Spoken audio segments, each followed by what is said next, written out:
Hello friends, welcome to drone academy.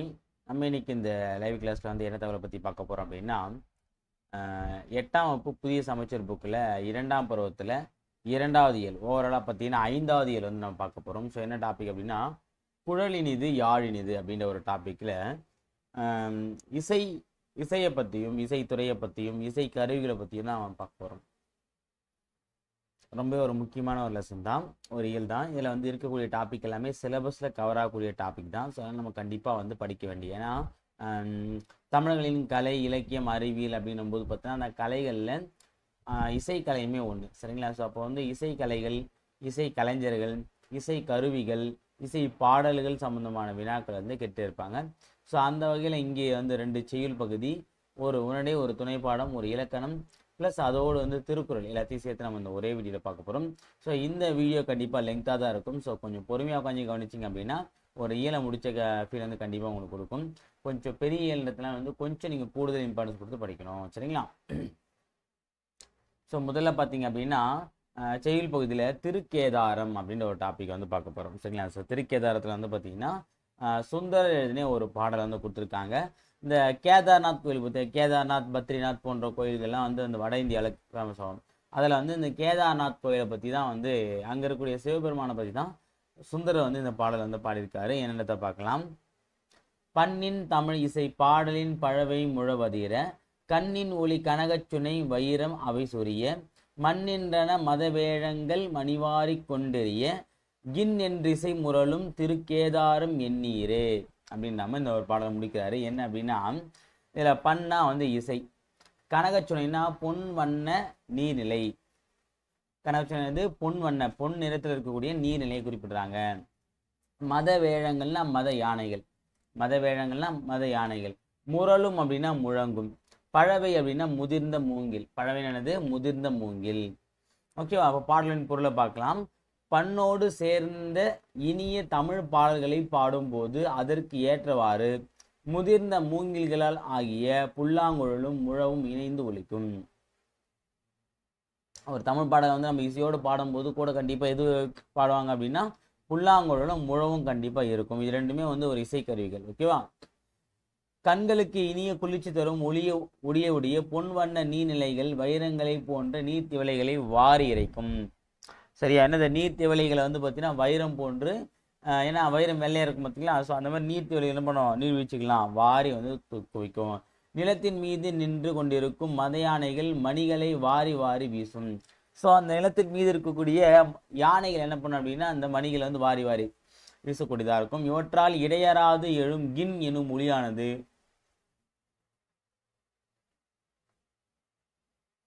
இசையாக முழங்கும். அதாவது என்ன சொல்றாங்கன்னா, இந்த ஓசை வந்து எப்படி கேட்குன்னா கின் கின் கின் அப்படின்ற மாதிரி வந்து பார்த்தீங்கன்னா அந்த ஒரு சவுண்ட் வந்து வைப்ரேஷன் வந்து கேட்டுட்டே இருக்குமா, சரிங்களா? ஸோ இதெல்லாம் உருவாகிறதுக்கு காரணமே இப்போ நம்ம சொன்ன இந்த நிகழ்வுகள் தான். ஓகேவா? ஸோ இது வந்து பார்த்தீங்கன்னா ஒரு இசை போன்று முழங்கிட்டே இருக்கும். இத்தகைய சிறப்புகள் உடைய ஒரு நகரம் தான் எதுனா அந்த திருக்கேதாரம் அப்படின்ற ஒரு ஊரை வந்து குறிப்பிடுறாங்க. ஓகே, இதில் நூல்வெளி பார்த்தீங்கன்னா ரொம்ப ரொம்ப முக்கியமானது, வெரி இம்பார்ட்டன்ட், கண்டிப்பாக இப்போ தெரிஞ்சிக்க வேண்டிய ஒரு டாபிக். சுந்தரர் தேவாரம் பாடிய மூவருள் ஒருவர், சரியா? முதல் தேவாரம் வந்து பார்த்தீங்கன்னா 12 திருமுறைகளில் முதல் 7 திருமுறைகள் எதை பற்றி இது வரும்னா தேவாரத்தை பற்றி தான். அதில் முதல் 3 திருமுறை வந்து பார்த்தீங்கன்னா ஞானசம்பந்தர், திருஞான சம்பந்தர். அடுத்த 3 வந்து பார்த்தீங்கன்னா அப்பர். அப்புறம் கடைசியாக 7வது வந்து பார்த்தீங்க, 7வது பார்த்தீங்க அப்படின்னா சுந்தரர் வருவாங்க, ரொம்ப முக்கியமானது. அப்போ முதல் 7 திருமுறைகள் வந்து பார்த்தீங்கன்னா தேவாரம் தான். ஓகே, தேவாரத்தை 3 பேரும் பாடியிருப்பாங்க.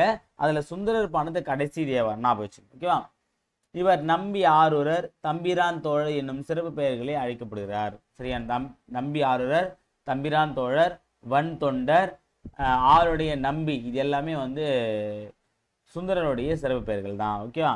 இவர் அருளிய தேவார பாடல்கள் 12 திருமுறைகளில் 7ஆம் திருமுறையாக, சரிங்களா? இவர் என்ன பார்த்தீங்கன்னா தேவாரம், சுந்தர தேவாரம் இருக்கு, அது வந்து 7வது, இப்போ சொன்ன பார்த்தீங்கன்னா அந்த 7வது திருமுறையாக வச்சிருக்காங்க. இவர் இயற்றிய திருத்தொண்டர் தொகை இவற்றிய திருத்தொண்டர் தொகையை முதல் நூலாக கொண்டே சேக்கிழார் பெரிய புராணத்தை படைத்தார். இவற்றிய திருத்தொண்டர் தொகையை, இந்த திருத்தொண்டர் தொகை அப்படின்ற ஒரு நூலை வந்து எழுதினாரு. இதை முதல் நூலாக கொடுத்து தான் பண்ணியிருப்பாங்க சேக்கிழார் வந்து பிற்காலத்தில் பெரிய புராணத்தை வந்து ஏற்றிருப்பாரு. திருத்தொண்டர் தொகையை பேஸ் பண்ணி தான் ஒரு சேக்கிழார் புராணத்தை எழுதியிருப்பாரு. அடுத்து பாருங்க, திருஞான சம்பந்தர், திருநாவுக்கரசர், அப்பர் ஆகிய மூவர் பாடிய பாடலின் தொகுப்பே தேவாரம். இப்போ தேவாரத்தை 3 பேரும் பாடியிருக்காங்க. இந்நூலை தொகுத்தவர் யார் அப்படின்னா நம்பியாண்டார் நம்பி. இந்நூலை தொகுத்தவர் யாரு? தேவாரத்தை தொகுத்து யாருன்னு நம்பியாண்டார் நம்பி தான் தொகுத்திருக்காரு. இந்நூலில் சுந்தரர் பாடியுள்ள கேதார பாடல் ஒன்று இங்கே கேதாரம் பார்த்தாச்சு.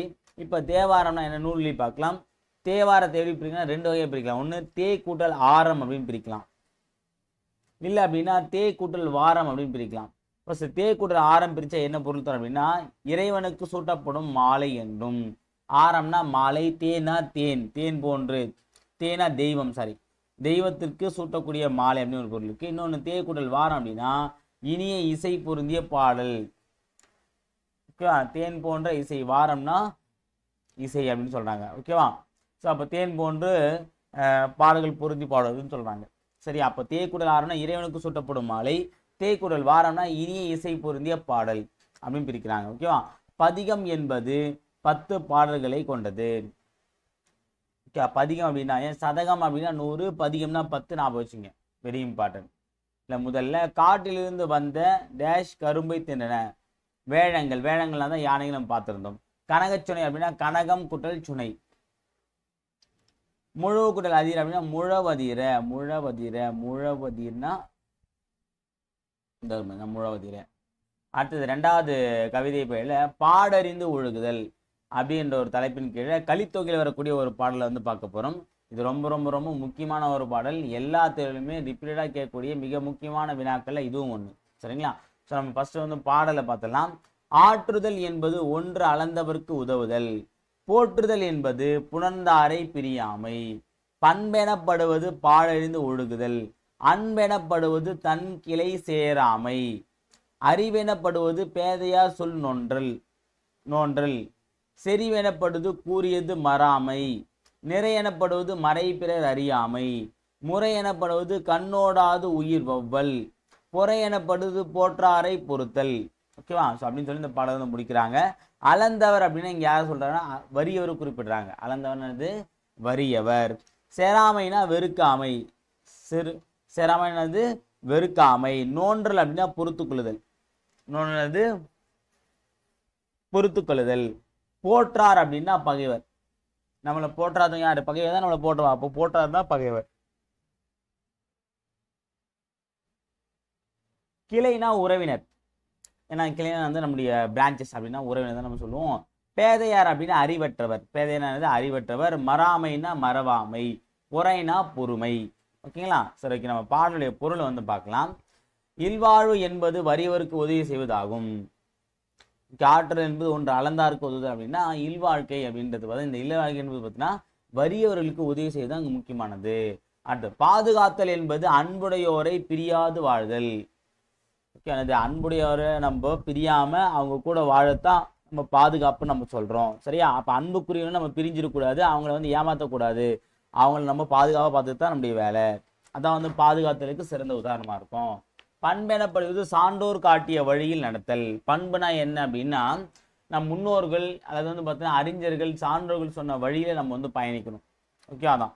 அடுத்தது அன்பெனப்படுவது உறவினர்களோடு வெறுப்பின்றி வாழ்தல். அன்புனா எப்படி இருக்கணும் அப்படின்னா நம்ம சுற்றி இருக்கக்கூடிய உறவினர்கள் மத்தியில வந்து சந்தோஷமா வாழணும், அவங்கக்கிட்ட பகையோட வாழக்கூடாது.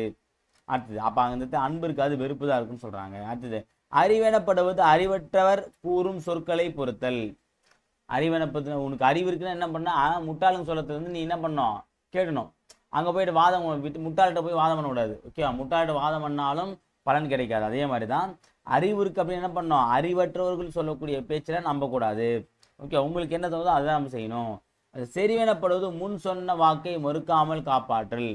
செறிவென அப்படின்னா செறிவுனா என்னென்ன சொல்றாங்கன்னா அப்படிங்க ஒரு வாக்கு நம்ம கொடுத்துரும் அப்படின்னா அந்த வாக்கை மாறக்கூடாது, அந்த வாக்கில் கரெக்டாக நிற்கணும். அதான் வந்து பார்த்தீங்கன்னா செறிவெனப்படுவது கூறிய மறாமை. அப்போ உனக்கு யாருன்னா சொல்ற விஷயம் மறக்காம ஞாபகம் வச்சிருக்கு அப்படின்னா நீ செறிவான ஆளுன்றதை குறிப்பிடுறாங்க. அடுத்தது நிறை எனப்படுவது மறை பொருளை பிறர் அறியாமல் காத்தல். நிறை அப்படின்னா என்ன அர்த்தம் அப்படின்னா ஒரு சில விஷயங்கள்லாம் வந்து நம்ம ரகசியமா வச்சுக்கணும்னு சொல்லுவாங்க. அந்த விஷயத்த கடைசி வரைக்கும் ரகசியமா வச்சுக்கணும் பார்த்தீங்களா, அதுக்கு பேர் தான் மறை. ஓகேவா? அதை மறைச்சி வச்சதான் அது பேர் தான் நிறைவான ஆளாக இருக்க முடியும் அப்படின்றத குறிப்பிடுறாங்க. அடுத்தது நீதிமுறை எனப்படுவது குற்றம் செய்தவருக்கு உரிய தண்டனை வழங்குதல்.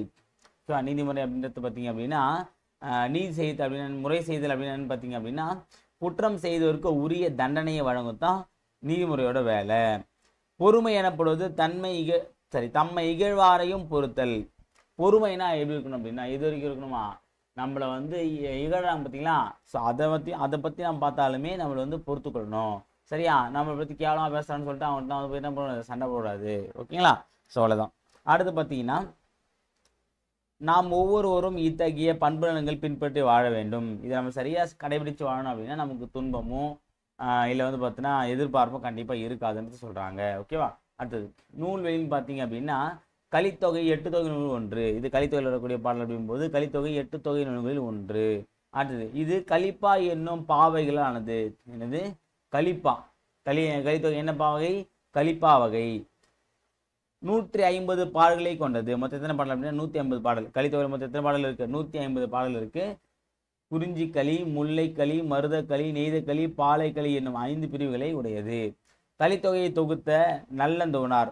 கலித்தொகை தொகுத்தாரு நல்லந்தோனார் சங்ககால புலவர்கள் ஒருவர். வச்சுங்க, கலித்தொகை தொகுத்து யார் அப்படின்னா சங்ககால புலவர் தான். சரி, இவர் தான் வந்து தொகுத்திருப்பாரு. அதே மாதிரி நெய்தக்களி பாடல்களை இயற்றியவரும் இவர் தான். நெய்தக்களிக்கும் நான் பாடல் இயற்றிய யாரு? அதாவது நல்லந்தோனார் தான். சரியா? அதாவது இந்த கலித்தொகை ஃபுல்லாகவும் வந்து விளக்கம் கொடுத்துருப்பாரு. அது மட்டும் இல்லாமல் என்ன பண்ணியிருப்பாரு, நெய்தல் களியும் வந்து பாடினதும் இவர் தான் சொல்லலாம். ஏன்னா இதில் வந்து மொத்தமே 5 வகையான களிகள் இருக்குது. சரியா? குறிஞ்சிக்களி, முல்லைக்களி, மருதக்களி, நெய்தக்களி, ஆப்பாலைக்களி. அதை நெய்தல் களி மட்டும் யார் பண்ணியிருப்பாங்க? நல்லந்தோனார் பண்ணியிருப்பாரு. அடுத்தது பசியால் வாடும் அளந்தவர்க்கு வறியவருக்கு உணவளித்தல் நமது கடமை. நம்மை இகழ்வாரை பொறுத்து கொள்ள வேண்டும். கரெக்டு. மறைபொருள் காத்தல் நிறை எனப்படும். ஆமா, நிறைதான். அந்த பாடறிந்து என்னும் சொல்லை பிரித்து கிடுவது பாடு குட்டல் அறிந்து. பாட்டு வரதும் பாடு குட்டல் அறிந்து. முறை குட்டல் எனப்படுவது முறை எனப்படுவது. அடுத்து பார்த்தீங்கன்னா உரைநடை பகுதியில் வந்து நாட்டுப்புற கைவினை கலைகள் அப்படின்ற ஒரு டாபிக் வந்து பார்க்க போகிறோம். நாட்டுப்புற கைவினை கலைகள் ரொம்ப ரொம்ப ஒரு முக்கியமான ஒரு டாபிக் தான். ஸோ இது என்ன அப்படின்னு பார்த்தீங்க அப்படின்னா கல்லூரி மாணவர்கள் எல்லாமே என்ன பண்ணோம், ஒரு கண்காட்சிக்கு வந்து போகிறாங்க. அது என்ன கண்காட்சினா கைவினை கண்காட்சி. சரி, அந்த கண்காட்சியில் இருக்கக்கூடிய பொருட்களை பற்றி டிஸ்கஸ் பண்ணி பேசுகிறாங்க. அதான் வந்து பார்க்குறோம். ஃபஸ்ட்டு வந்து பார்த்தீங்கன்னா ஒரு மண்பாண்ட கலையரங்கத்துக்கு போகிறாங்க. அங்கே வந்து பார்த்தீங்கன்னா மண்ணால் ஆன பொருட்கள் வந்து எப்படி செய்கிறாங்க, செய்யக்கூடிய முறை என்ன, அது என்னென்னலாம் பண்ணுவாங்கன்ற ஒரு விஷயத்த வந்து கொடுத்துருப்பாங்க. அதை பற்றி எக்ஸ்பிளைன் பண்ணுறாங்க. சரியா? அதாவது இந்த மண்பாண்டம் செய்யறது வந்து பார்த்தீங்கன்னா உலகில் மிக பழமையான கலையில் ஒன்று. ஏன் அப்படின்னா சிந்து சமய காலத்துலேருந்தே பார்த்தீங்கன்னா இந்த மண்பாண்டமானது காணப்படுது அப்படின்னும் போது அப்போ அதுக்கு முன்னாடியுமே இது கண்டிப்பாக இருந்திருக்கலாம். சரியா? ஸோ அப்போ ஒரு அடிப்படை விஷயத்தில் வந்து பார்த்தா மண்பாண்டம் இருக்குது. ஏன்னா அந்த காலத்து இப்போ ஒரு சில்வர் பாத்திரம்லாம் கிடையாது. அப்போ எல்லாமே எந்த ஒரு பாத்திரமே இருந்தாலுமே இது பாத்திரனாலே அது மண்பாண்டம் தான். குடிக்கிற கிளாஸ் கூட பார்த்தீங்கன்னா மண்பாண்டம் தான். ஓகேவா? ஞாபகம் வச்சுங்க. மிகவும் பழமையான கைவினைகளில் ஒன்று மண்பாண்ட கலையாகும். சிந்து சமய அகழாய்வில் பானை ஓடுகள் கிடைத்துள்ளன என்பதை படித்திருப்பீர்கள். சிந்து சமயத்தில் வந்து பார்த்தீங்கன்னா பானை ஓடுகள் நிறைய கிடைச்சதான் வந்து நம்ம படிச்சிருக்கோம். ஓகேவா? தமிழ்நாட்டில் ஆதிச்சநல்லூரில் முதுமக்கள் தாழிகள் மண் கலங்கள் கண்டுபிடிக்கப்பட்டுள்ளன. சரியா? அது நாகை மாவட்டத்தில். சரி, தமிழ்நாட்டில் ஆதிச்சநல்லூரில் முதுமக்கள் தாழிகள் எடுத்துட்டாங்க. அது ஓகே, அதான் அப்பாற்பட்ட விஷயம். அடுத்து வந்து பார்த்தீங்க அப்படின்னா சாரி மாற்றி சொல்கிறேன் சொல்லுங்க. நாகை மாவட்டம் செம்பியன் கண்டியூரில். ஓகேவா? செம்பியன் கண்டியூர்னு ஒரு ஊருக்கு அங்கே வந்து பார்த்தீங்கன்னா கலையழகு மிகுந்த மின்கலங்கள் கண்டுபிடிக்கப்பட்டுள்ளன. சரியா? அதெல்லாம் பார்த்தீங்கன்னா மதுரைக்கு அருகில் உள்ள கீழடியில் ஏராளமான சுடுமண் பொருட்கள் கிடைத்துள்ளன. மதுரைக்கு அருகில் இருக்கக்கூடிய கீழடி சிவகங்கை மாவட்டத்தில் கூடியது பார்த்தீங்கன்னா ஏராளமான சுடுமண் பொருட்கள் கிடைத்துள்ளன. இவை எல்லாம் தமிழருக்கும் மட்பாண்ட கலைக்கும் உள்ள தொடர்பை காட்டும் சான்றுகளாக உள்ளன. மட்பாண்டம் என்றால் என்ன அப்படின்றது கேட்குறாங்க. அதுக்கு பாருங்க, குடம், தோண்டி, கலயம், கடம், மூடி, உழக்கு, அகல், உண்டியல், அடுப்பு, தொட்டி என்று எத்தனை பொருட்கள் இருக்கின்றன. இது எல்லாமே வந்து பார்த்தீங்கன்னா களிமண்ணால் செய்யப்பட்டது தான். ஸோ அந்த களிமண்ணால் ஒரு பொருளை செய்யக்கூடிய முறைக்கு பதில் என்னன்னு பார்த்தீங்க அப்படின்னா மட்பாண்டம் அப்படின்றது இங்கே ஒரு டெஃபினிஷன் கொடுக்குறாங்க. ஓகேங்களா. அடுத்தது இந்த மட்பாண்டம் வந்து பார்த்தீங்கன்னா எடுத்தோடனே அப்படிலாம் வந்து செஞ்சிட முடியாங்க. என்ன பண்ணுவாங்க, ஃபஸ்ட்டு களிமண்ணை வந்து என்ன பண்ணணும் அப்படின்னா சமப்படுத்தணும். அதை வந்து பதப்படுத்தணும். ஒரு நாள் ஊற வச்சு தொட்டியில் போட்டு தண்ணியை ஊற்றி ஊற வச்சு அதுக்கப்புறம் அதுக்கு உண்டான கூட வந்து பார்த்தீங்கன்னா மண்ணெலாம் வந்து சேர்த்து தான் இந்த ஒரு மண்ணை வந்து உருவாக்குவாங்க. அந்த மண்ணை எடுத்துன்னு போயிட்டு என்ன பண்ணுவாங்கன்னா பானை செய்யும் சக்கரம் ஒன்று இருக்கும். இப்போ இந்த படத்தில் பார்க்குற மாதிரி இந்த மாதிரி ஒரு சக்கரம் ஒன்று இருக்கும். அந்த சக்கரத்துக்கு பேர் வந்து பார்த்தீங்கன்னா திருவை அப்படின்னு சொல்லுவாங்க. அந்த சக்கரத்தில் வந்து பார்த்தா நடுவில் வச்சு இந்த பானையை வந்து நம்ம செய்கிற மாதிரி இருக்கும். ஓகேங்களா. ஸோ இதான் வந்து பானை செய்யக்கூடிய முறை, அந்த மட்பாண்டங்கள் செய்யக்கூடிய முறை. இதிலே வந்து பார்த்தீங்கன்னா நமக்கு என்ன தேவையோ அந்த டா சரி பொருட்களை வந்து நம்ம செஞ்சுக்கலாம். இப்போ வந்து சொப்பு தேவை, அந்த மாதிரி எது வேணுமோ அதை நம்ம என்ன பண்ணிக்கலாம், அகல் தேவை, அதெல்லாம் நம்ம இதிலே பண்ணிக்கலாம். சரிங்களா. அடுத்து பாருங்க, பானை செய்தலை பானை வனைதல் என்று சொல்வது மரபு. பானை செய்கிறாங்கன்னு சொல்ல மாட்டாங்க, பானை வனைதல் அப்படின்னு தான் சொல்லுவாங்க. அது மரபு கரெக்டாக வரும். ஓகேவா. அடுத்து பானைகள் ஓரளவு காய்ந்தும் தட்டு பலகையை கொண்டு தட்டி பானையின் அடிப்பகுதியில் இருக்கும் ஓட்டை மூடிய பானையை முழுமையாக்குவோம். பிறகு உருட்டுக்கள் கொண்டு தேய்த்து பானையை மெருகேற்றுவோம். என்ன பண்ணுறாங்க அப்படின்னா இந்த பானையை வந்து அந்த சக்கத்தில் போட்டு அரைத்தேற்றுருவாங்க. அதுக்கப்புறம் வந்து பார்த்தீங்கன்னா அந்த திறந்த பகுதியை வந்து என்ன பண்ணுன்னா தட்டி மூடிடுவாங்க. மூடிட்டு ஒரு உருளைக்கல்லை வச்சு என்ன பண்ணால் சமப்படுத்துவாங்க. அவ்வளோதான். ஸோ அதோடு வந்து பார்த்தீங்கன்னா இந்த பானை செய்யக்கூடிய முறை வந்து ஓவர். ஓகேவா. அடுத்தது டெரகோட்டா என்னன்றது வந்து கேட்குறாங்க. ஏன்னா அந்த பானை என்ன பண்ணுவாங்க அப்படின்னா சுற்றுவாங்க. அப்படி சுட்டாதான் என்ன ஆகும்னா அதில் தண்ணி ஊற்றி நம்ம யூஸ் பண்ண முடியும். இல்லை அப்படின்னா கரைஞ்சி போயிடும். அப்போ அந்த பானையை வந்து வேக வைத்து என்ன பண்ணுவாங்க, சூளன்னு சொல்லுவாங்க பார்த்தீங்கன்னா, அதுமாதிரி சூளை போடுவாங்க. அதை வந்து சுடுமண் சிற்பக்கலை என்றத ஒரு விஷயத்தை நம்ம பார்த்துருப்போம். ஓகேவா. இந்த மட்பாண்ட கலையோட இன்னொரு வளர்ச்சி தான் அது சுடுமண் சிற்பக்கலை.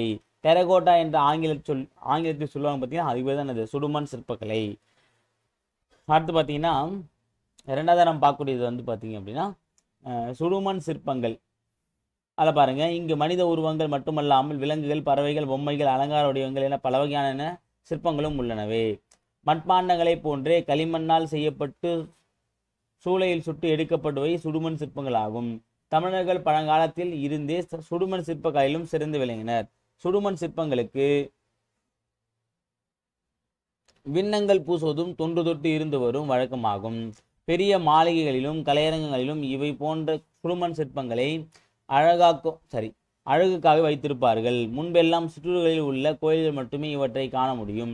இப்பொழுது கலைப்பொருளாக அழகுக்காக பல இடங்களிலும் பயன்படுத்தப்படுகின்றன. இந்த சுடுமண் சிற்பங்களை வந்து நம்ம நிறைய பயன்படுத்துகிறோம். அதாவது என்னென்னா களிமண்ணால் செஞ்சு அதை சூளை போட்டு வைக்கக்கூடிய ஒரு பொருளாக வந்து வீட்டில் நம்ம ஷோக்காக பயன்படுத்துகிறாங்க. நிறைய நிகழ்ச்சிகளுக்கு வந்து பார்த்தோன்னா ஷோக்காக வந்து பயன்படுத்துகிறாங்க. ஓகேவா. ஸோ அடுத்தது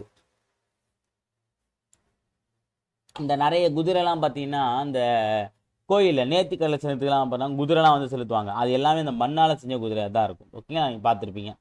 அடுத்தது மூங்கிலை பற்றி சொல்ல போகிறேன். இப்போ நம்ம வந்து மட்பாண்ட தொழிலை பற்றி பார்த்தோமா, இப்போ மூங்கில் தொழிலை பற்றி பார்க்குறாங்க கண்காட்சியில். மூங்கிலை கொண்டு பல வகையான கைவினைப் பொருட்களை செய்யப்படுகின்றன. அது என்னென்னு பார்த்தீங்க அப்படின்னா மட்டக்கூடை, தட்டுக்கூடை, கொட்டுக்கூடை, முறம், ஏணி, சதுரத்தட்டி, கூரை தட்டி, தெருக்கூட்டும் துடைப்பம், மாடுகளுக்கான மூஞ்சிப்பட்டி, அப்புறம் பழக்கூடை, பூக்கூடை, பூத்தட்டு, கட்டில், புல்லாங்குழல், புட்டுக்குழாய், கால்நடைகளுக்கு மருந்து புகட்டும் குழாய் எல்லாமே வந்து என்ன பண்ணுவாங்கன்னா மூங்கிலே வந்து செய்கிறாங்க. சுருக்கமாக சொன்னால் பிறந்த குழந்தைக்கு விளையாட்டு பொருள் முதல் இறந்தவரை எடுத்து செல்லும் பாடை வரை என்ன பண்ணாங்க, எல்லாமே மூங்கில் தான். சரியா. பிறப்புலேருந்து இறப்பு வரைக்கும் என்ன பண்ண நமக்கே தெரியாம மூங்கிலை பயன்படுத்தணும்னு சொல்கிறாங்க. அடுத்தது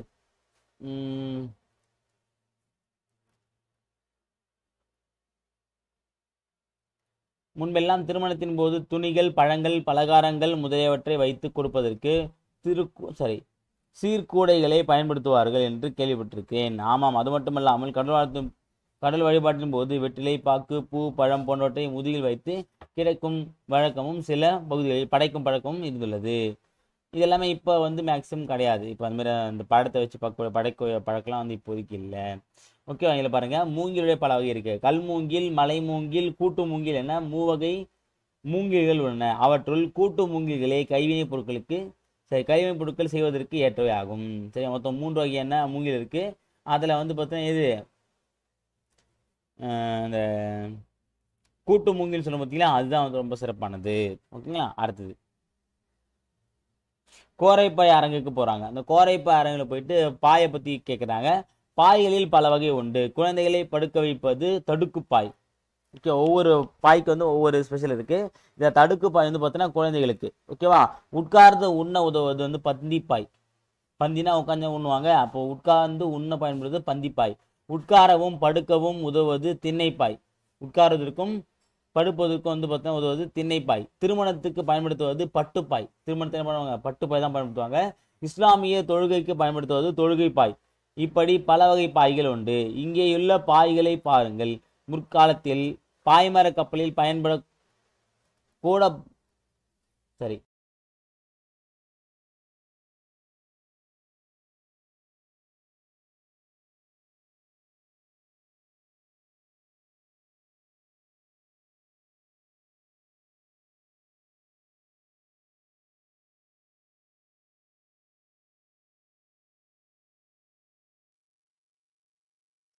ஹலோ ஸ்டூடெண்ட், எப்படி லைவ் கட்டாச்சுன்னே தெரில, டெக்னிக்கல் எரரான்னு தெரியல. நான் கிட்டத்தட்ட பார்த்தா தாண்டி போயிட்டே இருக்கேன். இசைக்கருவிலாம் தாண்டி வந்துட்டேன். இசைக்கருவி தான் இப்போ வந்துட்டு இருந்தேன், அதுக்குள்ளே பார்த்தா கட் ஆகிட்டுக்குது. சரிங்களா. ஸோ எங்கே கட் ஆச்சுன்னே தெரில. அப்புறம் சின்னது சார் ஃபோன் பண்ணவே தான் அதை கண்டுபிடிச்சேன். சரியா, நல்லாவே பண்ணியிருந்தாரு. சரி, ஓகே, நம்ம வந்து ஃபஸ்ட் வந்து பார்க்கலாம் தமிழ் இசைக்கருவிகள்.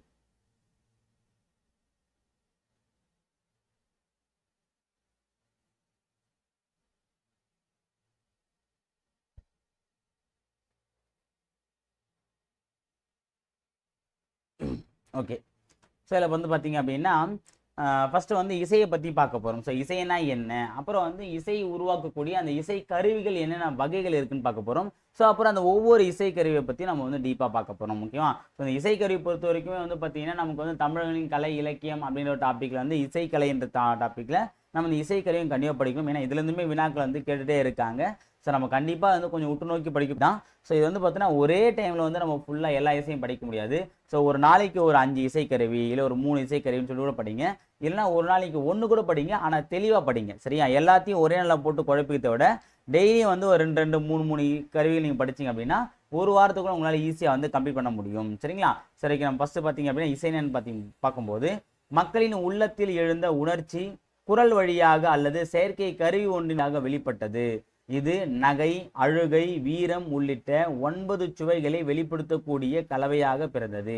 குரல் வழி இசை, கருவி வழி இசை என இசை 2ஆக பிரிப்பர். பொதுவாக வந்து பார்த்தீங்கன்னா இசை என்பது ஒரு ஒலி. அந்த ஒலி வந்து பார்த்தீங்கன்னா ஒரு மனிதன் மூலமா ஒரு குரல் வழியாக வெளிவரலாம், அல்லது ஒரு இசை கருவி மூலமா வெளிவரலாம். ஓகேவா. ஸோ இந்த வெளிவரக்கூடிய முறையை பொறுத்து 2 வகையாக பிரிக்கிறாங்க. மொத்தம் 9 வகையான சுவைகளை வந்து வெளிப்படுத்தக்கூடியது தான் இசை அப்படின்றத பார்க்குறோம். ஓகேவா. ஸோ வந்து பார்த்தீங்கன்னா ஃபர்ஸ்ட் இசை கருவிகள் அப்படின்னும் போது இசையின் இனிமைக்கும் துணை செய்பவை இசை கருவிகள் ஆகும். கால தேவைகள், சமய சடங்குகள், திருவிழாக்கள் போன்ற பல நிகழ்வுகளின் பொருட்டு பலவிதமான இசைக்கருவிகள் தோன்றி வளர்ச்சி பெற்றன. இசைக்கருவிகள் குரல் இசைக்கும் மட்டுமே பயன்படுபவை, நாடகத்திற்கு மட்டுமே பயன்படுபவை, இரண்டிற்கும் பயன்படுபவை என பல வகையாக தோன்றி கிளைத்தன. இசைக்கருவிகளை இசைத்து பாடல் பாடுவோர் பாணர் எனப்பட்டனர். இது இசைக்கருவிலேருந்து இசைத்து பாடலும் பாடுவாங்க. ஓகேவா. இந்த நம்ம கூட பார்த்துருப்போம் இந்த சிறுபான் ஆற்றுப்படை பெருபான் ஆற்றுப்படையெல்லாம் வந்து பார்த்தீங்கன்னா பாணர் வந்து பார்த்தீங்கன்னா பாடல் பரிசு பெற்று இன்னொரு பாடனை வழிபடுத்துவது தான் வந்து சிறுபான் ஆற்றுப்படை பெருபான் ஆற்றுப்படைன்னு நம்ம வந்து பார்த்துருந்தோம். ஓகேவா. ஸோ அப்போ வந்து பாட்டு பாடவங்க தான் வந்து பாணர் அப்படின்னு சொல்லுவாங்க. ஓகேவா. அவங்க வந்து என்ன பண்ணால் கையில் ஒரு இசைக்கருவி வச்சுட்டு பாட்டு பாடுவாங்க. ஓகேவா. அதே மாதிரி வந்து பார்த்தீங்கன்னா அந்த வாசிப்பு கருவிகளை பொறுத்து வந்து பார்த்தீங்கன்னா நாடகத்துக்குன்னு ஒரு சில கருவி இருக்கும். இப்போ டோலக்லாம் வந்து பார்த்தீங்கன்னா நாடகத்துக்கு தான். இது கச்சேரிலாம் பார்த்தீங்கன்னா மிருதங்க வச்சு வாசிப்பாங்க. ஓகேவா. ஸோ அதே மாதிரி தான் வந்து பார்த்தீங்கன்னா இப்போ வந்து ஃபோக் நாட்டுப்புற கச்சேரி அப்படின்னா வந்து கண்டிப்பாக பேண்ட் வச்சு வாசிப்பாங்க, அப்புறம் பறை வச்சு வாசிப்பாங்க. இதே வந்து பார்த்தீங்கன்னா வெஸ்டர்ன் அப்படின்னும் போது பார்த்தீங்கன்னா அங்கே வந்து ட்ரம்ஸ் யூஸ் பண்ண மாட்டாங்க, அதாவது பேண்டுக்கு பேர் ட்ரம்ஸ் யூஸ் பண்ணுவாங்க. சரிங்களா. ஸோ அப்புறம் வந்து பார்த்தீங்கன்னா இந்த கிட்டார் யூஸ் பண்ணுவாங்க. ஸோ இந்த மாதிரி வந்து அந்த இடத்துக்கு ஏற்ற மாதிரி கருவிகள் வந்து பயன்படுத்தக்கூடிய கருவி இருக்குது. ஒரே கருவி 2 இடத்துலையும் பயன்படுத்துவாங்க, அந்த மாதிரியான கருவிகளும் இருக்குது. சரிங்களா. ஸோ இதை பற்றி வந்து புறநானூறு சொல்லியிருக்காங்க. நல்லியாழ் மறுப்பின் மெல்ல வாங்கி பாணன் சூடான் பாடினி அணியால். நல்லியாழ் மறுப்பின் மெல்ல வாங்கி பாணன் சூடான் பாடினி அணியால் அப்படின்னு சொல்லிட்டு புறநானூறு வரக்கூடிய ஒரு பாடல் இருக்கு. இது வந்து பார்த்தீங்கன்னா அந்த இசை இசையை வந்து பாடக்கூடிய நபரை பற்றியும் இசையை பற்றியும் வந்து சொல்லியிருக்காங்க. Very important. ஓகேவா? இப்போ நம்ம இசைக்கருவியுடைய வகைகளை வந்து பார்க்க போகிறோம். இசைக்கருவிகள் தோல் கருவி, நரம்பு கருவி, காற்று கருவி, கஞ்சக்கருவி என 4 வகையாக பிரிக்கிறாங்க. ஓகேவா? ஸோ அந்த ஒரு சில ஒரே டோனில் வரக்கூடிய விதத்தில் பொறுத்து பிரிக்கிறாங்க. ஓகே, அதை நம்ம ஒன்று வேணா பார்க்க போகிறோம். ஒரே நிமிஷம் இருங்க. ஓகே, ஏன்னா அப்பப்போ பார்த்துக்கிறேன் ஒர்க் ஆகுதான்னு சொல்லிட்டு. ஃபர்ஸ்ட் வந்து விலங்குகளின் தோலால் மூடப்பட்டு செய்யப்படும் கருவிகள் தோல் கருவிகள். இது வந்து மனுஷன் தோலை பயன்படுத்த மாட்டாங்க, விலங்குடைய தோலை தான் வந்து பயன்படுத்துவாங்க. எடுத்துக்காட்டு முழவு, முரசு. முழவு, முரசு எல்லாமே வந்து விலங்கு தோலால் உருவாக்கக்கூடியது. அடுத்து நரம்பு அல்லது தந்திகளை உடையவை. நரம்பு அல்லது தந்திகளை உடைய வந்து பார்த்தீங்கன்னா நரம்பு கருவிகள்னு சொல்லிட்டு சொல்றாங்க. யாழ், வீணை எல்லாமே வந்து நரம்பு கருவிகள் தான். அடுத்து காற்றை பயன்படுத்தி இசைக்கக்கூடிய வந்து பார்த்தீங்கன்னா காற்று கருவிகள். எடுத்துக்காட்டு குழல், சங்கு. சங்கெல்லாம் ஊதனா தான். ஓகே, இது அந்த குழலும் வந்து ஊதனா, குழல் ஊதனா தான் சவுண்டு வெளியே வரும். அப்புறம் ஒன்றோடு ஒன்று மோதி இசைக்கப்படுவது வந்து பார்த்தீங்கன்னா கஞ்ச கருவிகள். இப்போ வந்து ஜால்ரா, சிகண்டிலாம் பார்த்தீங்கன்னா 2 கருவி இருக்கும். அதாவது இது வரைக்கும் நம்ம பார்த்த எல்லாமே ஒன்று வந்து மனிதனுடைய உறுப்பு, ஒன்று வந்து பார்த்தீங்கன்னா வந்து இசைக்கருவி. இப்போ எக்ஸாம்பிள் முழவு, முரசுலாம் பார்த்தீங்கன்னா நம்ம கையால் தான் அடிக்கிற மாதிரி இருக்கும். நரம்பு கருவிலாம் வந்து பார்த்தீங்கன்னா யாழ், வீணைலாம் வந்து கையால் வச்சு மீட்டுற மாதிரி இருக்கும், விரலால். காற்றுக்கருவிலாம் வாயில் வச்சு ஊதுற மாதிரி. அப்போ வாயோடவும் அந்த இசைக்கருவிடம் தான் தொடர்பு இருக்கும். ஆனால் இங்கே வந்து 2 இசைக்கருவி மோதத்தினால தான் உருவாகும். அதுக்கு பேர் தான் என்ன, கஞ்ச கருவிகள் அப்படின்னு சொல்லிட்டு குறிப்பிட்டாங்க. இப்போ நம்ம ஃபர்ஸ்ட் பார்க்க போகிறது உடுக்கை. இது வந்து பார்த்தீங்கன்னா என்ன வகைனா தோல் வகை கருவியில் உடுக்கையை வந்து பார்க்க போகிறோம். உடுக்கை என்பது உடுக்கை என்பது இடை சுருங்கிய ஒரு கைப்பறையாகும். ஓகே, அந்த பறையிலே சின்ன சைஸ், பறையிலே ஒரு சின்ன சைஸ் தான் பார்த்தீங்கன்னா அந்த கைப்பறை. உடுக்கை அப்படிதான் இருக்கும். அது அப்படின்னா இடைப்பகுதி சுருங்கி இருக்கும். இதான் வந்து இடைப்பகுதி சுருங்கி இருக்குங்களா. இது 2 பகுதி விரிஞ்சிருக்கு பாருங்க, அதான் சொல்றாங்க. வாய்ப்பகுதி ஆட்டுத்தோலால் பொருத்தப்பட்டு இருக்கும். ஓகே, அந்த வாய்ப்பகுதி பார்த்தீங்கன்னா இந்த பகுதி வந்து என்னது, ஆட்டுத்தோலால் பொருத்தப்பட்டிருக்குமா. இரு வாய்களையும் இணைக்கும் கயிறுகள் இடையில் கோக்கப்பட்டிருக்கும். இவற்றின் மீது ஒரு நாடா சுற்றப்பட்டு தொங்கும். வலது வாயின் மீது தான் அடிப்பர். அந்த வலது வாயில் தான் வந்து பார்த்தீங்கன்னா அடிப்பாங்க. அவ்வப்போது இடையின் மீதுள்ள நாடாவை அமுக்குவர். பெரிய உடுக்கையை தவண்டை என்பர், சிறிய உடுக்கையை குடுகுடுப்பை என்பர். இதுல வந்து பார்த்தீங்கன்னா கொஞ்சம் பெரிய உடுக்கையை வந்து என்ன சொல்லலாம், தவண்டைன்னு சொல்லுவாங்க. சிறிய உடுக்கை வந்து குடுகுடுப்பை அப்படின்னு சொல்லுவாங்க. தில்லையில் நடனமாடும் நடராசரின் கைகளுள் ஒன்றில் இதனை காணலாம். இந்த நடராஜர் சிலை பார்த்தீங்கன்னா அதுல வந்து ஒரு கையில வந்து பார்த்தீங்கன்னா இதை வந்து நம்ம பார்க்கலாம் அப்படின்றது சொல்றாங்க. ஓகேவா? அடுத்து பார்த்தீங்கன்னா இறை வழிபாட்டின் போது குறி சொல்லும் போதும் இந்த கருவி வந்து பயன்படுத்துவாங்க. இறை வழிபாட்டின் போது குறி சொல்றதுக்கு என்ன பண்ணுவாங்க, இந்த ஒரு கருவியை வந்து பயன்படுத்துவாங்க. இப்போ நம்ம குறி சொல்லலாம் போகும்போது பார்த்தீங்கன்னா முனிவர்லாம் வந்து கையில் வச்சு தான் வந்து உடுக்க வச்சுருந்தா என்ன பண்ணுவாங்க அப்படின்னா அந்த குறியை வந்து சொல்லுவாங்க. ஒரு வைப்ரேஷன் வரதுக்காக வந்து வச்சுட்டே இருப்பாங்க. ஓகே, ஞாபகம் வச்சுங்க. அதே மாதிரி சிதம்பரம் நடராஜர் சிலையிலும் ஒரு பக்கம் வந்து பார்த்தா இந்த உடுக்கையை வந்து வச்சிருப்பாரு. ஓகேவா? ஸோ உடுக்கை என்பது ஒரு தோல் கருவி. இதை வந்து பார்த்தீங்கன்னா கைப்பறை அப்படின்னு அழைப்பாங்க. இதில் வாய்ப்பகுதி வந்து பார்த்தீங்கன்னா ஆட்டுத்தோலால் கட்டப்பட்டிருக்கும். அப்புறம் வந்து பார்த்தீங்கன்னா இதில் முக்கியமான பாயிண்ட் மட்டும் நான் சொல்கிறேன். இது வந்து பெரிய உடுக்கை வந்து தவண்டைன்னுவாங்க, சிறிய உடுக்கை குடுகுடுப்பை அப்படின்னு சொல்லுவாங்க. தில்லையில் நடனமாடும் நடராஜர் வச்சிருப்பாரு. அப்புறம் வந்து பார்த்தீங்கன்னா இறை வழிபாட்டின் போது என்ன பண்ணுவாங்க, குறி சொல்லும் போது இந்த கருவி வந்து வச்சிருப்பாங்க ஒரு வைப்ரேஷனுக்காக. ஓகேவா? அடுத்து பாருங்க, தண்டுடுக்கை தாளந்தக்கை சாரணடம் பயில்வோர் அப்படின்னு சொல்லிட்டு பார்த்தீங்கன்னா ஞான சம்பந்தர் தேவாரத்துல இந்த உடுக்கையை பத்தி சொல்லியிருக்காரு. தண்டுடுக்கை தாளந்தக்கை சாரணடம் பயில்வார் அப்படின்னு சொல்லிட்டு முடிக்கிறாங்க. ஓகே, அடுத்தது பார்த்தீங்கன்னா குடமுழா. இது வந்து ஒரு தோல் கருவி தான். பாருங்க, இப்படிதான் இது மாதிரி தான் இருக்கும். ஒரு தோல் கருவி தான் இந்த குடமுழா. 5 முகங்களை உடைய முரசு வகையை சார்ந்தது. ஓகே, ஒரு முரசு எப்படி இருக்கும், ட்ரம்ஸ் வாசி தான் முரசு சொல்லுவாங்க. இப்போ பார்த்தீங்கன்னா 5 இருக்கு, 1 2 3 4 5 இருக்கு. அப்போ அந்த 5 வாய்களை கொண்டு இருக்கும். ஒரு பெரிய குடத்தின் வடிவில் 5 வட்ட வடிவ வாய்களுடன் அமைந்திருக்கும். ஒரு பெரிய குடமா இருக்கும், ஒரு பெரிய பானை இருக்கும். அதுல வந்து 5 ஓட்டை இருக்க மாதிரி இருக்கும். நடுவில் இருக்கும் வாய் மற்றவற்றை விட பெரிதா இருக்கும். சரிங்க, இப்ப நடுவுக்கு பார்த்தீங்கன்னா இது மட்டும் தான் பெருசா இருக்கும், மற்ற எல்லாமே சின்னதா இருக்கும். ஓகேவா? ஒவ்வொரு வாயும் தோலால் மூடப்பட்டு இருக்கும். ஒவ்வொரு வாயிலிருந்தும் ஒரு தனி வகையான இசை பிறக்கும். இப்போ 5 வாய் இருக்குன்னா 5 ஒரே வகையான இசை இருக்காது, 5 டிஃப்ரெண்டான டோன்ல இருக்கும். இதன் காரணமாக இதனை பஞ்சமகா சப்தம் என்று அழைப்பர். என்ன சொல்லாங்க, பஞ்சமகா, பஞ்சம்னா 5, அப்ப பஞ்சமகா சப்தம் சொல்லிட்டு அழைப்பாங்க. இது கோயில்களில் ஒலிக்கப்படும் இசைக்கருவியாகும். சென்னை அருங்காட்சியகத்தில் இவ்வகை முழு ஒன்று காட்சிக்கு வைக்கப்பட்டுள்ளது. சரியா? அப்போ குடமுழானது பார்த்தீங்கன்னா ஒரு தோல்கருவி, இது 5 முகங்களை கொண்டது. இது வந்து ஒரு முரசு வகையை சார்ந்தது. அப்புறம் வந்து பார்த்தீங்கன்னா 5 முகங்களை நடுவில் இருக்கக்கூடிய முகம் தான் வந்து பெருசு. 5மே வெவ்வேறு விசையை ஒலிக்கக்கூடியது. இதுக்கு சிறப்பு வந்து பஞ்சமகா சப்தம் அப்படின்னு ஒரு பேரும் இருக்கு. அடுத்து பார்த்தீங்கன்னா குழல். ஸோ குழல் வந்து பார்த்தீங்கன்னா ஒரு காற்று கருவி. எந்த வகை கருவினா ஒரு காற்று கருவி. காடுகளில் வளரும் மூங்கில்களில் வண்டுகள் துளையிலும் அவற்றின் வழியாக காற்று வீசும்போது இன்னிசை எழுப்பும். இதனை கேட்டு மகிழ்ந்த நம் முன்னோர் அமைத்து கொண்டவையே குழல்கள். இதனை வேய்ங்குழல், புல்லாங்குழல் என்று அழைப்பர். குழல் 7 சுரங்களை உண்டாக்குவதற்கு உரிய 7 துளைகளை உடையதாக இருக்கும். இது சுமார் 20 விரல் நீளம் உடையதாக இருக்கும். மூங்கில் மட்டுமன்றி சந்தனம், செங்காலி, கருங்காலி ஆகிய மரங்களாலும் குழல் செய்யப்படுகின்றன. கொன்றை குழல், முல்லை குழல், ஆம்பல் குழல் என பல வகையான குழல்கள் இருந்ததாக சிலப்பதிகாரம் கூறுகிறது.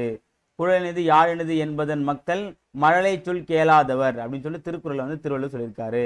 என்ன சொல்றான் அப்படின்னா, ஓகே, இப்போ குழல் என்பது பார்த்தீங்கன்னா ஒரு வகையான காற்று கருவி. இதில் வந்து பார்த்தீங்கன்னா குழல் வந்து வேய்ங்குழல், புல்லாங்குழல்னு சொல்லுவாங்க. அப்போ மூங்கில வந்து பார்த்தீங்கன்னா வண்டு துளைத்து அதன் மூலமாக காற்று போயிட்டு தான் இந்த மியூசிக் வந்துச்சு. இதை பார்த்து தான் தமிழ் என்ன பண்ணா புல்லாங்குழல் வந்து உருவாக்குனாங்க. இதில் மொத்தம் 7 ஸ்வரங்களுக்கு வந்து 7 துளைகளை வந்து விடுவாங்க. இது வந்து மூங்கில மட்டும் தான் செய்வாங்கன்னு கேட்டிங்கன்னா மூங்கில செய்வாங்க. சந்தனம், செங்காலி, கருங்காலி போன்ற மரங்களிலும் குழல்கள் வந்து செய்யப்படுகிறது. இதில் வந்து கொன்றை குழல், முல்லை குழல், ஆம்பல் குழல் போன்ற பல குழல்கள் இருந்ததாக சிலப்பதிகாரம் சொல்லுது. அதே மாதிரி வந்து குழல் இனிது யாழ் இனிது அப்படின்னு சொல்லிட்டு பார்த்தீங்கன்னா குழல் யாழ் அதை விட வந்து குழந்தையுடைய பேச்சு இனிதுன்னு சொல்லிட்டு வள்ளுவர் வந்து குழலை பற்றி சொல்லியிருக்காரு. அவ்வளோதான். அடுத்து நம்ம வந்து கொம்பு. இது வந்து ஒரு காற்று கருவி. இதை நம்ம வந்து இந்த கோயிலெலாம் பார்த்துருப்போம். ஸோ கோயிலில் வந்து பார்த்தீங்கன்னா இந்த பஜனை பண்ணும்போதெல்லாம் வந்து பார்த்தீங்கன்னா இந்த பசங்களாம் வந்து பெருசாக வச்சு ஊதிட்டு இருப்பாங்க. ஓகே, அது பேர் என்ன? கொம்பு. மனிதர்கள் தொடக்க காலத்தில் இறந்த மாடுகளின் கொம்புகளை பயன்படுத்தி ஒலி எழுப்பினர். அதுவே பிற்காலத்தில் கொம்பு என்னும் இசைக்கருவியாக அடிப்படை ஆயிற்று. இக்காலத்தில் பித்தளை அல்லது வெண்கலத்தால் கொம்புகள் செய்யப்படுகின்றன. பித்தளை அல்லது வெண்கலத்தால் கொம்புகள் செய்யப்படுகின்றன. இதனை வேடர் வேட்டையின் போது ஊதுவர். வேடர் வேட்டையின் போது ஊதுவர். கழனி மேடுகளில் காவல் புரிபவர்கள் விலங்குகள் கல்வரை விரட்டவும் மற்ற காவலர்களை விழித்திருக்க செய்யவும் கொம்பினை ஊதுவர். ஊதுகொம்பு, எக்காலம், அப்புறம் வந்து சிங்கநாதம், துத்தரி போன்ற பல வகையான கொம்புகள் இக்காலத்தில் திருவிழா ஊர்வலங்களின் போது இசைக்கப்படுகின்றன. சரியா? ஸோ நம்ம திருவிழா காலத்தில் வந்து பாடுவோம். ஆரம்ப காலத்தில் கொம்பு வச்சு உருவாக்குனாங்க. என்ன சொன்னாங்க, இந்த கொம்புனே பேர் அழிச்சிட்டாங்க. ஆனால் இப்போ வந்து பார்த்தோன்னா கொம்பு வச்சு உருவாக்கத்தில் பித்தளையோ அல்லது வெண்கலத்தில் தான் வச்சு உருவாக்குறாங்க. ஓகேவா? அதே மாதிரி வந்து வேடர் வேட்டையின் போது தான் இதை வந்து பொதுவாக வந்து ஊதுவாங்க. ஏன் அப்படின்னா அந்த விலங்குலேருந்து பாதுகாத்துக்கொள்வதற்கும் மற்ற காவலர்களுக்கு வந்து உதவி செய்து அந்த கொம்பு வந்து பயன்படுத்தினாங்க. இப்போ என்ன பண்ணுறாங்க அப்படின்னா திருவிழா ஊர்வலங்களும் வந்து இதை வந்து ஒரு கருவியை வந்து பயன்படுத்துகிறாங்க. இதில் ஊதுகொம்பு, எக்காலம், சிங்கநாதம், துத்தரி போன்ற பல வகையான கொம்புகளும் காணப்படுகிறது. ஓகேவா? அடுத்து பார்த்தீங்கன்னா சங்கு. சங்கு என்பது ஒரு காற்றுக்கருவி. நமக்கு நல்லாவே தெரியும். வாயை ஊதுற மாதிரி தான் இருக்கும். இது ஒரு இயற்கை கருவி. மற்ற எல்லாமே நம்ம உருவாக்கணும் அப்படின்னா இது உருவாக்க தேவையில்ல, ஆல்ரெடி இருக்கு. நம்ம சரியான சங்கை தேர்ந்தெடுத்தா போதும். இது வந்து ஒரு இயற்கை கருவின்னு சொல்றாங்க. கடலிலிருந்து எடுக்கப்படுவது. வளமாக சுழந்திருக்கும் சங்கை வலம்புரி சங்கு என்பர். சங்கின் ஒளியை சங்கநாதம் என்பர். சங்கின் ஒளின்னு சொல்லுவாங்க சங்கநாதம். இலக்கியங்களில் இதனை பணிலம் என்று குறிப்பிட்டுள்ளனர். ஓகே, அந்த சங்கை வந்து இலக்கியத்தில் என்ன சொல்றாங்க, சங்குன்னு சொல்லாம பணிலம் அப்படின்னு சொல்லி அழைக்கிறாங்க. கோயில் திருவிழாக்களின் போது சமய சடங்குகளின் போதும் சங்கு முழங்கம் வழக்கம் உண்டு. சரியா? என்னன்னா கோவில் திருவிழாக்களை போது பார்த்தீங்கன்னா சங்கு ஊதுவாங்க. அதே மாதிரி வந்து பார்த்தீங்கன்னா இந்த சடங்குகளின் போது யாராவது இறந்துட்டாங்க அப்படின்னா அவங்களுக்கு சங்கு ஊதுவாங்க. ரெண்டுமே வந்து செயல்படக்கூடிய விஷயம்தான். அடுத்தது சங்கொடு சக்கரம் ஏந்தும் தடக்கையன் பங்கைய கண்ணானை பாடலூர் எம்பாவாய் அப்படின்னு சொல்லிட்டு திருப்பாவையில் வரக்கூடிய ஒரு திருப்பாவை வந்து பார்த்தீங்கன்னா நாச்சியார் திருமொழி, அதாவது ஆண்டாள் அவர்கள் எழுதினது தான். சங்கொடு சக்கரம் ஏந்தும் தடக்கையன் பங்கைய கண்ணானை பாடலோர் எம்பாவாய் அப்படின்னு சொல்லிட்டு பார்த்தோன்னா அந்த கண்ணனை பற்றி சொல்கிறாங்க. ஓகேவா? அப்போ சங்குன்றது பார்த்தோன்னா ஒரு காற்று கருவி. இது இயற்கை கருவி. இது கடல்லேருந்து எடுப்பாங்க. வளம் சொல்லியிருந்தால் அது வலம்புரி சங்குன்னு சொல்லுவாங்க. இதுக்கு வந்து சங்கநாதம் அப்படின்ற ஒரு பேரும் இருக்குது. இலக்கியத்தில் இது வந்து பணிலம் அப்படின்னு சொல்லுவாங்க. அதேமாதிரி திருவிழாக்களிலும் சமய சடங்குகளிலும் இதை வந்து பயன்படுத்துவாங்க. ஓகேவா? ஞாபகம் வச்சுங்க. அடுத்தது சாலரா. ஓகேவா? இது வந்து பார்த்தீங்கன்னா ஒரு வகையான கஞ்சக்கருவி. கஞ்சக்கருவினா 2 இசைக்கருவி ஒன்றா சேருது. இதை பற்றி கண்டிப்பாக நிறைய பேர் வந்து தெரிஞ்சிருக்கும். இது நிறைய பேர் வந்து நம்ம நிக்னேம் வச்சே சொல்லுவோம். அதை யாருன்னா ஒருத்தர் சொல்ல தெரியல, ஆமாம் சாமி போட்டாங்கன்னா ஜால்ரா அப்படின்னு சொல்ல பற்றியா, அதுதான் அந்த சால்ரா தான் இது. இது பித்தளை அல்லது வெண்கலத்தால் செய்யப்பட்டிருக்கும். இதன் உட்புறம் குவிந்து இருக்கும். இதனை ஒன்றோடு ஒன்று பொருத்தியும் விளிம்பின் மீது தட்டியும் தாளத்தின் தேவைக்கு ஏற்ப இசைப்பர்.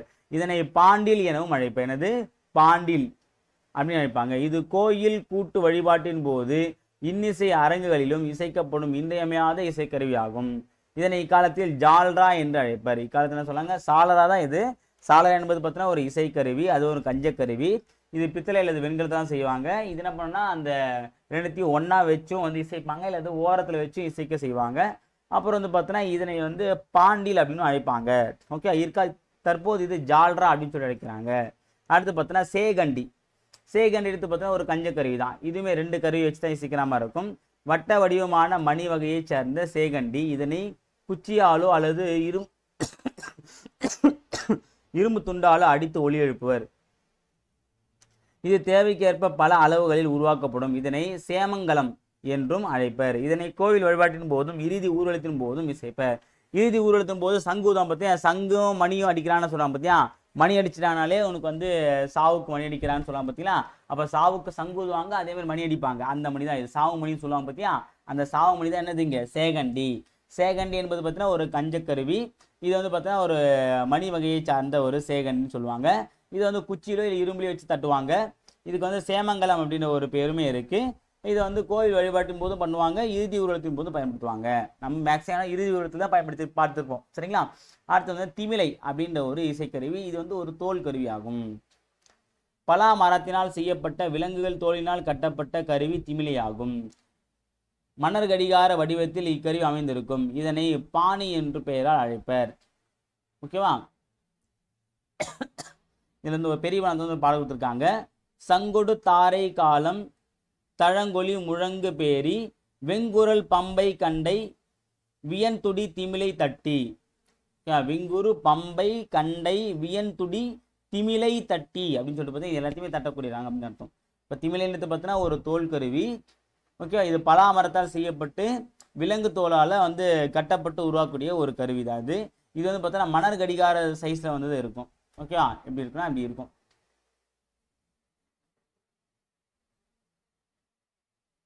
அப்படி சொல்றாங்க. அப்போ மணகடிகாரம் சைஸ் தான் இருக்கு.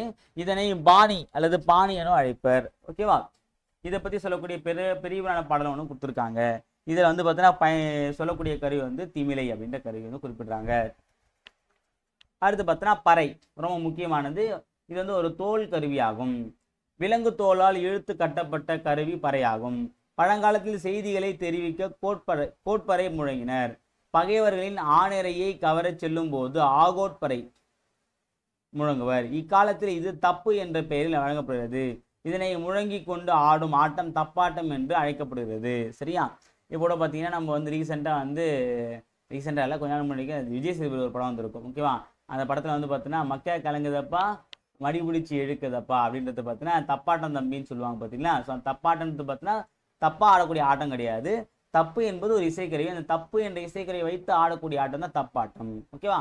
அதான் வந்து பறையை நம்ம குறிப்பிடுறோம். ஓகேவா. இது கூட வந்து பார்த்தீங்கன்னா அந்த ஊரில் வந்து ஏன்னா செய்தி சொல்றது கூட அதை பயன்படுத்தி வருவாங்க. ஓகேவா. அடுத்தது வந்து பார்த்தீங்கன்னா மத்தளம்.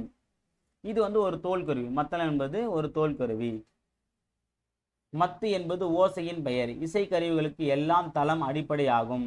மத்து கூட்டல் தளம் மத்தளம் என்று ஆகியது அப்படின்னு சொல்லிட்டு அடியார்க்கு நல்லார் தான் இதுக்குண்டான விளக்கத்தை வந்து பெயர் காரணத்தை வந்து குறிப்பிட்டாரு. ஓகேவா.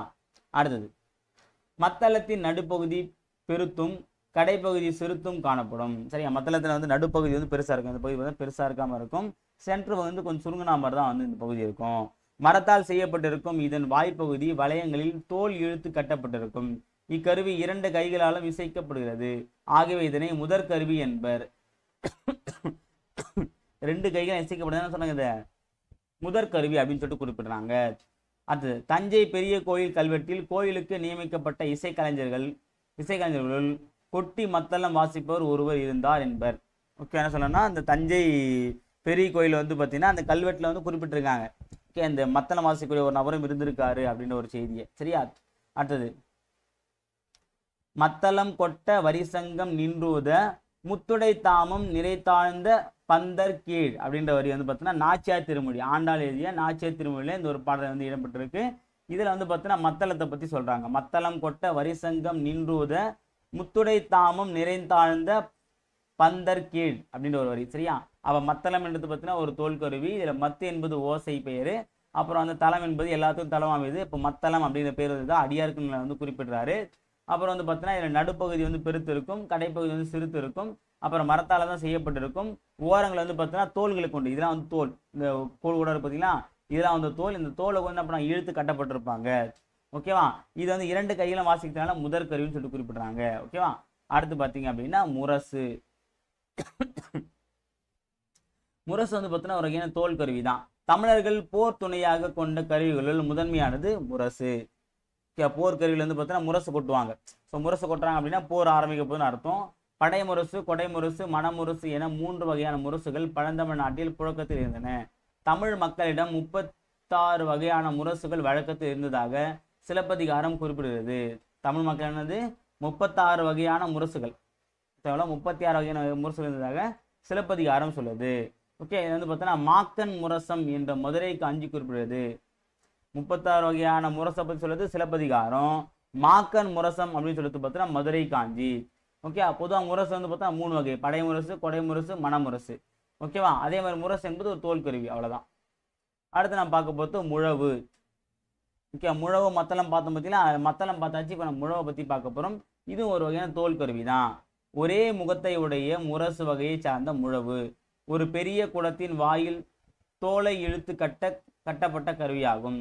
இத்தோலில் ஒரு வகை பசை மண்ணை தடவி முழக்குவர். இது வந்து பார்த்தீங்கன்னா மண்ணமை முழவு என புறநாட்டுப்படையில் இடம்பெற்றுள்ளது. மண்ணமை முழவுன்றது என்ன சொன்னாங்க? புறநாட்டுப்படை அந்த முழவை பற்றி சொல்லியிருக்காங்க. காலத்தை அறிவிக்க நாழிகை முழவு, காலை முழவு ஆகியவை பயன்படுத்தப்பட்டன. காலத்தை வந்து தெரிவிப்பதுக்காக நம்ம இந்த முழவை வந்து பயன்படுத்துறாங்க. இந்த நாழிகை முழவு, காலை முழவு அப்படின்னு சொல்லிட்டு குறிப்பிடுறாங்க. அடுத்து பாருங்க, கலை உனக்கிழந்த முழவு மருள் பெரும்பழம். இது கலை உனக்கிழிந்த முழவு மருள் பெரும்பழம் அப்படின்னு சொல்லிட்டு பார்த்தீங்கன்னா புறநானூரில் இந்த முழவை பற்றி குறிப்பிட்டிருக்காங்க. ஓகேவா? ஸோ முழவு என்பது பார்த்தீங்கன்னா ஒரு தோல் கருவி. இது வந்து ஒரே முகத்தை கொண்ட ஒரு முரசு வகையை சார்ந்த ஒரு கருவி தான். அப்புறம் வந்து பார்த்தீங்கன்னா இது குடத்தின் ஒரு வாயில் மட்டும் தான் துணியை வந்து கட்டியிருப்பாங்க.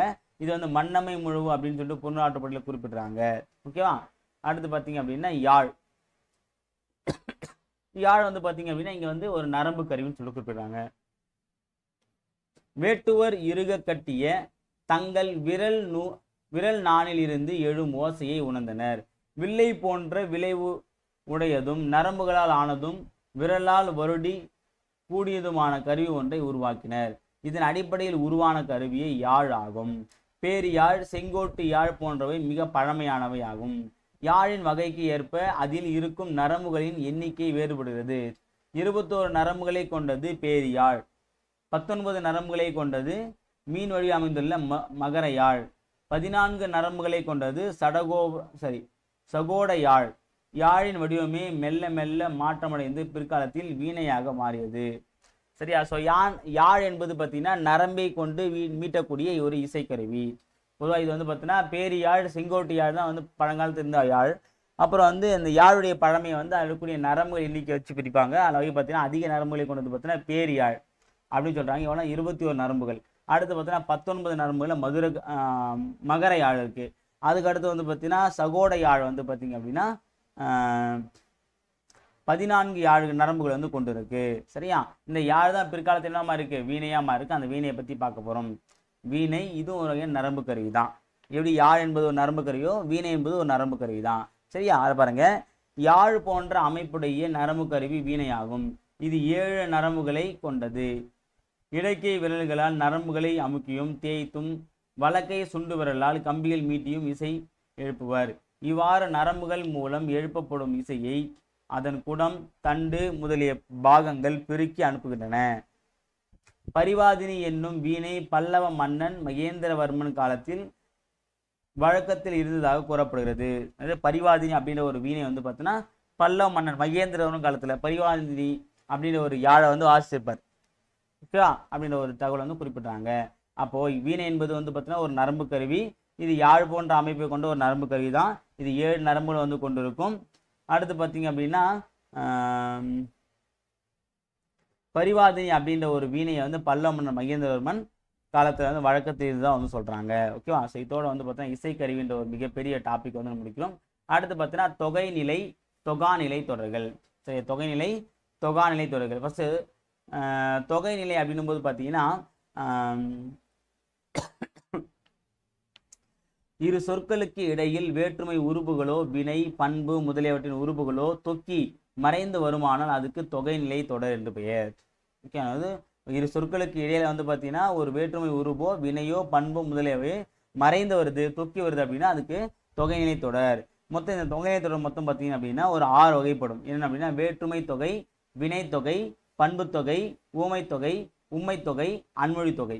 ஃபர்ஸ்ட் பார்த்தீங்கன்னா வேற்றுமை தொகை அப்படின்னும்போது பார்த்தீங்கன்னா இத்தொடரில் திருக்குறளை படித்தார் என்பது போது வேற்றுமை உருபுகளான ஐயாள்கு இன் அது கண்.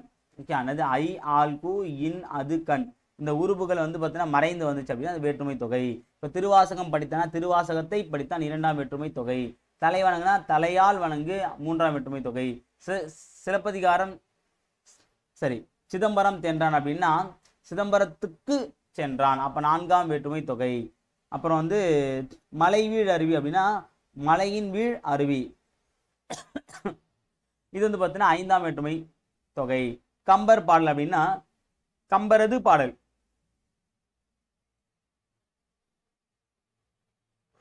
அடுத்தது மலை குகை அப்படின்னா மலையின் கண் குகை, இது வந்து 7ஆம் வேற்றுமை தொகை. ஸோ எல்லாத்துலேயுமே வந்து ஒரு வேற்றுமை உருவு மறைந்து வந்திருக்கு, அப்போ வேற்றுமை தொகை.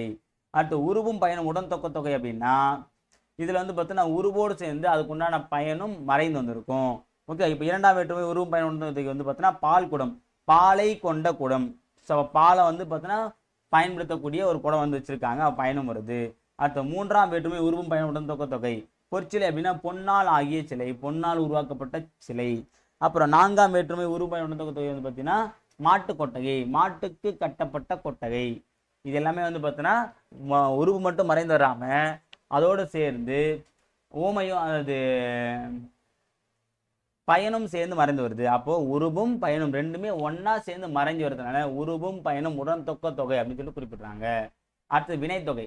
ஸோ வினைத்தொகை வந்து பார்த்தீங்கன்னா 3 காலத்துக்கும் பொருந்தி காலம் காட்டும் இடைநிலையும் பெயரெச்ச விகுதியும் மறைந்து வருவது தான் வந்து பார்த்தீங்கன்னா வினைத்தொகை அப்படின்னு சொல்லி குறிப்பிடுறாங்க. காலம் கறந்த பெயரெச்சம் வினைத்தொகை ஆகும். நடுவில் சொல்றது ரொம்ப முக்கியமானது, டிஎன்பிஎஸ்சி கேட்டிருக்காங்க. காலம் கறந்த பெயரெச்சம் வினைத்தொகை ஆகும். ஓகேவா? இப்போ வளர் தமிழ் நம்ம எடுத்தோம் அப்படின்னா வளர் தமிழ் 3 காலத்து வரும். வளர்ந்த தமிழ், வளர்கின்ற தமிழ், வளரும் தமிழ். அப்போ 3 காலத்தும் புரிந்து வந்தால் அது பேர் வினைத்தொகை. ஓகேவா?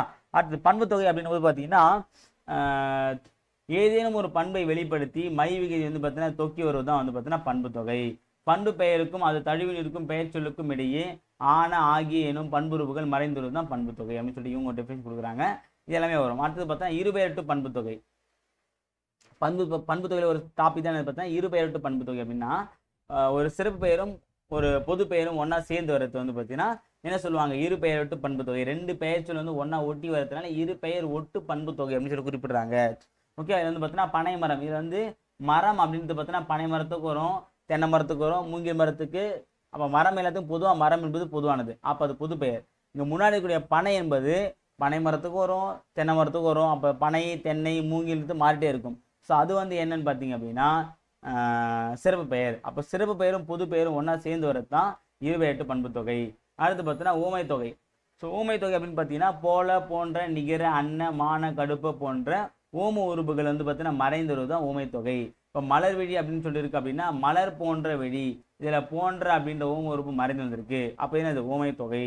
அடுத்து உண்மை தொகை அப்படின்னா இரவு பகல் தாய் தந்தை அப்படின்னும் போது என்னும் இடைச்சொல், உண்மையின் இடைச்சொல் மறைந்து நின்று பொருள் தருவது தான் என்ன சொல்லுவாங்க உண்மை தொகை.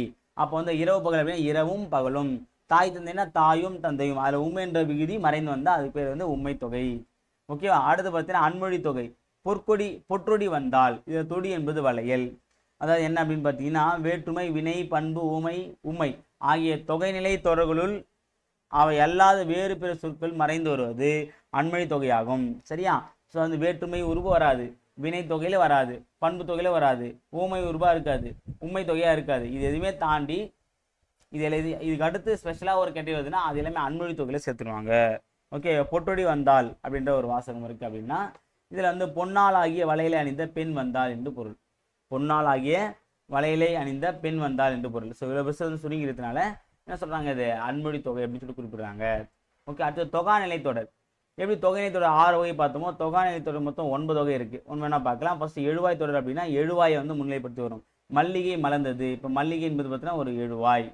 ஓகேவா, இது வந்து மல்லிகை மலர்ந்ததுன்னு போது எந்த ஒரு சொல்லுமே வந்து மறைக்காமல் வெளிப்படையாக வரும், அவ்வளோதான். விழித்தொடர் அப்படின்னா யாராவது கூப்பிடுறது, நண்பா படி. இது நண்பா என்னும் விழிப்பெயர், படி என்னும் பெயரை கொண்டு முடிகிறது. ஓகே, அடுத்து பார்த்தீங்கன்னா வினைமுட்டு தொடர். ஒரு வினை முற்று பெற்றதை வந்து காட்டுறதான் வந்து பார்த்தீங்கன்னா வினைமுட்டு தொடர். இது சென்றனர் வீரர். இப்போ சென்றனர் வீரர் அப்படின்னா ஒரு வினை வந்து முட்டுப்பட்டுச்சு. ஓகே, அதோட முடிஞ்சிச்சு. ஓகே, அடுத்து பார்த்தீங்கன்னா பெயரெச்ச தொடர் அப்படின்னா வரைந்த ஓவியம். இதில் வந்து பார்த்தீங்கன்னா ஓவியம் என்பது வந்து ஒரு பெயர் சொல். அதுக்கு முன்னாடி வரைந்த என்பது ஒரு பெயரெச்சம். அப்போ ஒரு பெயர்ச்சொல் பெயரெச்சத்தை கொண்டு வந்தால் அது வந்து பெயரெச்ச தொடர் அப்படின்னு சொல்லி குறிப்பிடுறாங்க. அடுத்த வினையச்ச தொடர் அப்படின்னா அதே தான். ஒரு வினைமுற்று வினையச்சத்தை கொண்டு ஒரு வினையச்சம் வந்து பார்த்தீங்கன்னா வினைமுற்றை கொண்டு முடிவது தான் வினையச்ச தொடர். ஓகேவா, இதில் தேடி பார்த்தான் அப்படின்னு பார்த்தீங்கன்னா பார்த்தான் என்பது ஒரு வினை. அதுக்கு முன்னாடி தேடி என்பது என்ன அப்படின்னா ஒரு வினையச்சம். அப்போ வினைமுற்று ஒரு வினையச்சம் வினைமுற்றை கொண்டு முடியுது.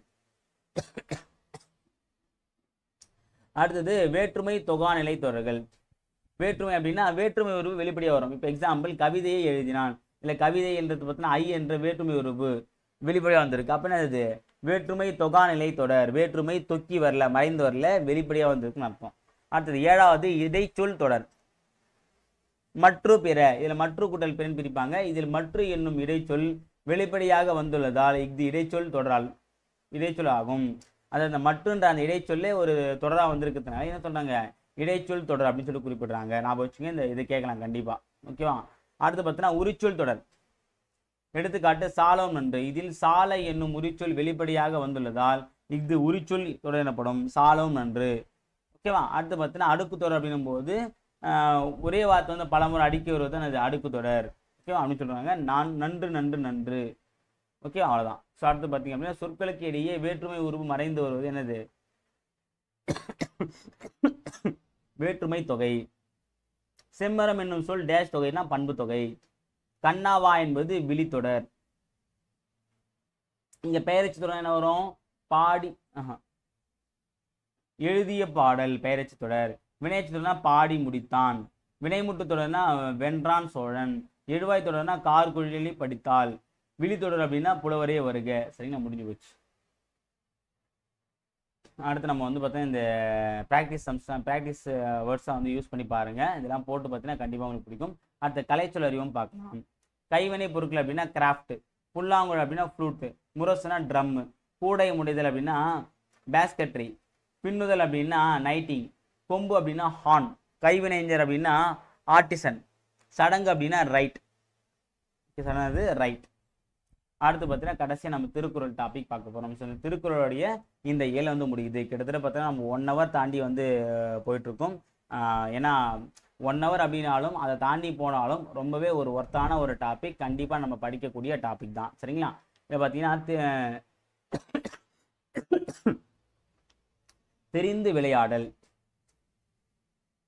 இதை தெரிந்து விளையாடல் வந்து பார்த்தா மொத்தம் 2 குறளை கொடுத்துருக்காங்க. செய்வானை நாடி வினை நாடி காலத்தோடு எய்த உணர்ந்து செயல்.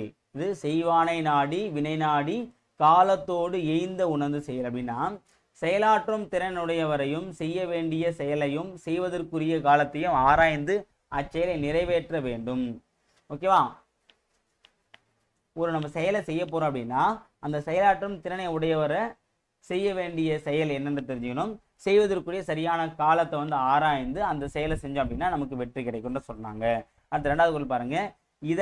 இதனால் இவன் முடிக்கும் என்று ஆய்ந்து அதனை அவன் கண் விடல். இது ரொம்ப ரொம்ப முக்கியமானது. எனக்கே ரொம்ப பிடிச்ச ஒரு குறள்னு பார்த்தீங்கன்னா இதனால் இவன் முடிக்கும் என்று ஆராய்ந்து அதனை அவன் கண் விடல். இச்செயலை இந்த வகையால் இவர் செய்து முடிப்பார் என்று ஆராய்ந்து இச்செயலை அவரிடம் ஒப்படைக்க வேண்டும். ஒரு செயலை வந்து இவன் கண்டிப்பாக செய்வான்பா, அவனால் மட்டும்தான் செய்ய முடியும். அவன் அவங்ககிட்ட கொடுத்துரும் அப்படின்னா அந்த வேலையை பற்றி நம்ம கவலைப்படவே தேவையில்லை, அது ஆட்டோமேட்டிக்காக நடந்தும் சொல்ல பற்றியா. அதான் இதனால் இவன் கண் முடித்தல் அப்படின்னு சொல்கிறாங்க. ஓகே, அது ரொம்ப ரொம்ப முக்கியமான ஒரு குறள். ஓகே, அடுத்தது செங்கோன்மை. செங்கோன்மையில் மொத்தம் 2 இயல் இருக்குது. அது நம்ம ஃபர்ஸ்ட் இயல் பார்க்கலாம். ஓர்ந்து கண்ணோடாது இறை புரிந்து யார் மாட்டும் தேர்ந்து செய்வதே முறை.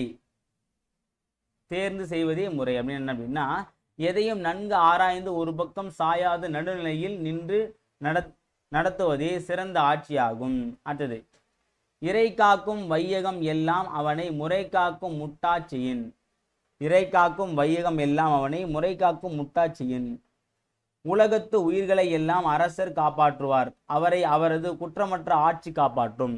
சரி, உலகத்தில் கூடிய எல்லாருமே வந்து பார்த்தீங்கன்னா அரசர் காப்பாற்றுவார். அந்த அரசரை வந்து பார்த்தீங்கன்னா அந்த அரசாட்சியானது காப்பாற்றும், அவர் இத்தனை வருஷமா செஞ்ச அந்த நற்பணங்கள் காப்பாற்றும்னு சொல்றாங்க. ஓகேவா? அடுத்து பார்த்தீங்கன்னா வெறுவந்த செய்யாமை. இதில் வந்து 2 குறள் இருக்கு, அதை பத்தி பார்க்க போறோம். தக்காங்கு நாடி தலை செல்லா வண்ணத்தால் ஒத்தாங்கு ஒருப்பது வேந்து. தக்காங்கு நாடி தலை செல்லா வண்ணத்தால் ஒத்தாங்கு ஒருப்பது வேந்து. வண்ணத்தால் அப்படின்னா, ஒருவர் செய்த குற்றத்தை முறையாக ஆராய்ந்து அவர் மீண்டும் குற்றம் செய்யாதவாறு தண்டிப்பது அரசனின் கடமையாகும். ஒருத்தர் குற்றம் செஞ்சிட்டார் அப்படின்னா அவரை தண்டிச்சு திரும்ப நம்ம மன்னிப்பு வழங்கணும். அப்படி மன்னிப்பு வழங்கும் போது அவர் அந்த பழைய வேலையை செய்யக்கூடாத நிலைமை வரணும்னு சொல்றாங்க. அடுத்தது, இறை கடியன் என்றுரைக்கும் இன்னாச்சொல் வேந்தன் உரை கடுகி ஒல்லை கெடும்.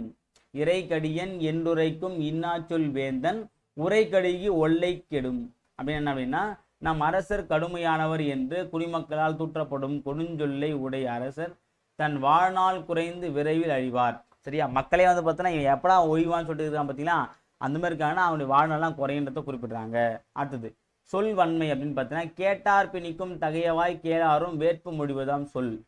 இது வந்து பார்த்தீங்கன்னா, கேட்பவரை தன்வயப்படுத்துவதும் கேளாதவரை கேட்க தூண்டுவதும் சிறந்த சொல்லாற்றலின் இயல்பாகும். சரியா? என்னது, ஒருத்தர் கேட்குறான் அப்படின்னா அவன் கேட்கணும், தன்மைப்படுத்துவதும் அப்புறம் வந்து கேளாதவர் வந்து கேட்க தூண்டுவதும் தான் என்னது சிறந்த சொல்லாற்றலின் இயல்பாகும் அப்படின்னு சொல்றாரு. அடுத்தது, 8வது, சொல்லுக சொல்லை பிரிதோர் சொல் அச்சொல்லை வெல்லும் இன்மை அறிந்து. வெல்லும் இன்மை அறிந்து. நாம் சொல்லும் சொல்லை வேறு சொல்லால் வெல்ல இயலாதவாறு சிறந்த சொற்களை தேர்ந்தெடுத்து பேச வேண்டும். என்ன சொல்றேன்னா, இப்போ நம்ம ஒரு வார்த்தை பேசினா அதுக்கு மறு வார்த்தை யாரும் பேசக்கூடாது, அப்படியே கப்சிப்புன்னு ஆயிடும். அந்த மாதிரியான வார்த்தையை நம்ம வந்து பேசணும்னு சொல்றாங்க. அடுத்தது, அவை அறிதல். இதுல மொத்தம் 2 குறள் இருக்கு. அவை அறிந்து ஆராய்ந்து சொல்லுக சொல்லின் தொகையறிந்து தூய்மையவர் அப்படின்னா, சொல் வளமும் நற்பண்பும் உடையவர்கள் தாம் பேசும் அவையின் தகுதி அறிந்து பேசுதல் வேண்டும். சொல் வளமும் நற்பண்பும் உடையவர்கள் தாம் பேசும் அவையின் தகுதி அறிந்து பேசுதல் வேண்டும். அடுத்தது, 10வது, கற்றறிந்தார் கல்வி விளங்கும் கசடர சொல் தொழில். கற்றறிந்தார் கல்வி விளங்கும் கசடர சொல் தெரிதல் வல்லார் அகத்து அப்படின்னா என்னன்னு பார்த்தீங்க அப்படின்னா, சொற்களை ஆராயும் அறிஞர் நிறைந்த அவையில் பேசும்போதுதான் பல நூல்களை கற்றவரின் கல்வி பெருமையடையும். ஏன்னா அவர் அங்கே பற்றி பேசும்போது எல்லா அறிஞரும் கேட்பாங்க, எல்லாருமே கேட்குறாங்க அப்படின்னும் போது அங்கதான் அவருடைய பேச்சானது பயன் தருன்றது சொல்றாங்க. ஓகே. அடுத்தது, அரசரை அவரது செங்கோல் காப்பாற்றும். சொல்வளமும் நற்பண்பும் உடையவரை தாம் பேசும் டேஷ் தகுதி அறிந்து பேச வேண்டும். என்ன அப்படின்னா, தாம் பேசும் இதனை பார்த்தது சொல் நற்பண்பும் உடையவரை தாம் பேசும் அவையின், அப்ப ஆன்சர் வர்றதுக்கு அவையின். கண்ணோடாது என்னும் சொல்லை பிரித்திருக்கிறது கண்ணோடாது. இது வந்து பார்த்தீங்கன்னா கண் கூட்டல் ஓடாது, கண்ணோடாது. Option A. அடுத்தது, கசடர அப்படின்னா கசடு கூட்டல் அரை, கசடு கூட்டல் அரை. அடுத்தது, என்று கூட என்றாராய்ந்து, என்று கூட ஆய்ந்து அப்படின்னா என்றாய்ந்து வரும், இதான் வரும். Option A. ஸோ இதோட வந்து பார்த்தீங்கன்னா வெற்றிகரமாக வந்து நம்ம இயல் 5 வந்து முடிக்கும். 8ஆம் வகுப்பு இயல் 5 முடிக்கிறோம். நாளைக்கு லைவ் கிளாஸ் வந்து பார்த்தீங்கன்னா 8ஆம் வகுப்புல 6வது இயலை பற்றி பார்க்கலாம். அதுவரை உங்களிடமிருந்து விடைபெறுவது அல்ஃபன் அகாடமி. தேங்க்யூ.